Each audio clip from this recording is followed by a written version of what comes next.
Hey horror fans, welcome back to another episode of Reslash, the program where I take a horror classic, modern day remake, I compare them, see which one was better, and ultimately if the remake even deserved to be made in the first place. It's been a while since I've actually done an episode of this, but this is going to be kind of a tricky episode because I'm not really a particular big fan of either film, but and also both are just exploitation films, so I don't really know what to say about either one. But we have Herschell Gordon Lewis's 1965 2000 Maniacs and 2005's remake 2001 Maniacs. So, yeah. Of course, each film about these tourists from the north ending up in this crazy stereotype of a redneck town during a celebration, and each celebration and event involves killing off someone from the north. And that's pretty much it. I mean, both are known for incredibly bad acting, effects that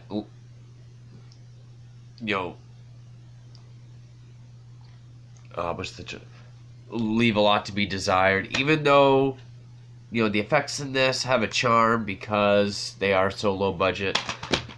Damn it, this one does have a lot of CGI.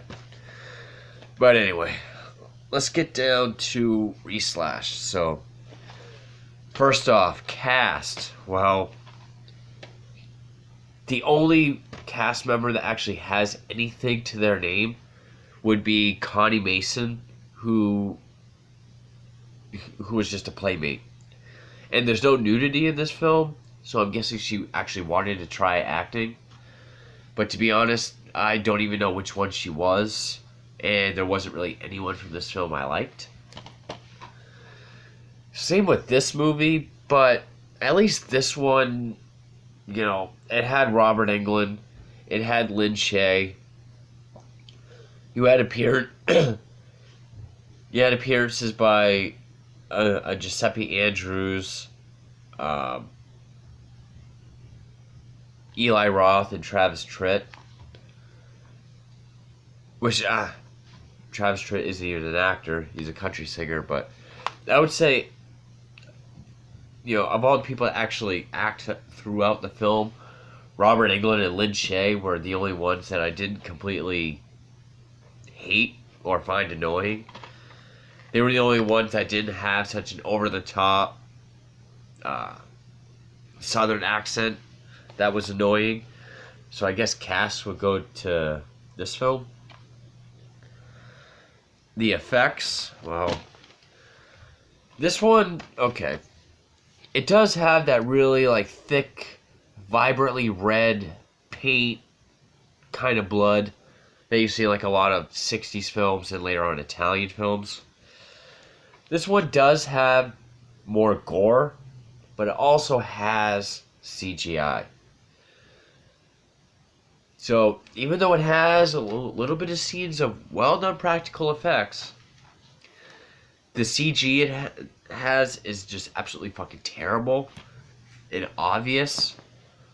I mean, a bunch of acid going into a guy's stomach and melting him from the inside out.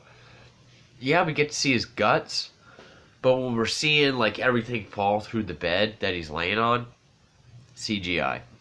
Absolutely terrible. Robert Englund lifts his eye patch. It's literally just a CGI black hole. And the outlines of it, you could tell it's CGI.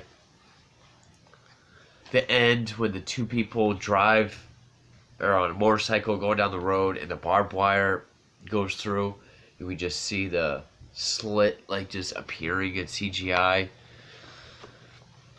At least with this one, it's all practical, so even if it looks goofy or fake, at least I can say they're trying.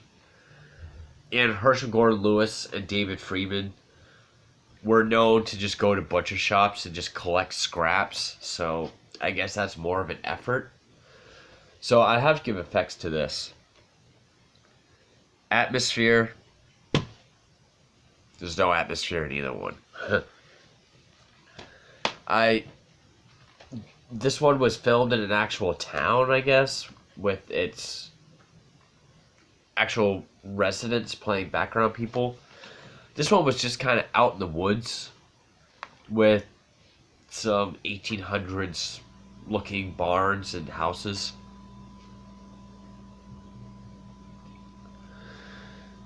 But yeah, I actually felt this one. I believed I was in the South more with this one, so. Scares, really wasn't any. They're both exploitation, splat-stick comedies. This one tried to go more scary by making it, oh, they're all actually dead. It's a ghost town. But I don't find either one scary, so it's a tie with that. Killer or killers. Alright. They're all pretty fucking annoying in both films. But I did like Robert Englund, even though we don't really get to see him do anything. I would say that even though his southern accent was terrible, Giuseppe Andrews was kind of an interesting, really southern romantic, clean, well-dressed kind of guy, but, he's like the most sadistic killer. This was just the most obnoxious people imaginable through the whole movie. So I would say of the people that were doing the killing, this one had ones I could watch more. Score, oh my god. Well, both of them have that song, The South's Gonna Rise Again. Both have bluegrass music. I might have to go with this one because at least there was a period when, or a few periods when they would show something and it would have like its own score that wasn't, like southern or bluegrass themed. And it did kind of have like a old Italian film kind of sound, so might go with that. And the necessity. Did it even need to be made?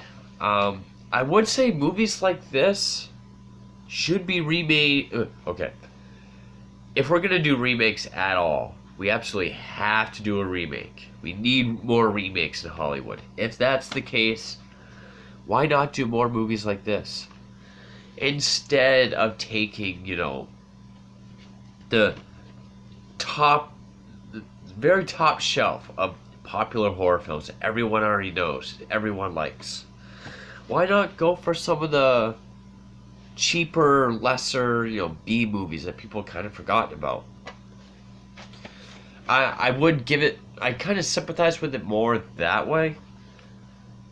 But at the same time, it's not like it really adds anything. It still is kind of its own story. It does change a lot. I mean, this is a real town. Here, it's a ghost town. They're all actually dead.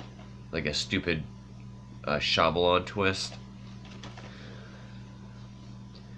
But,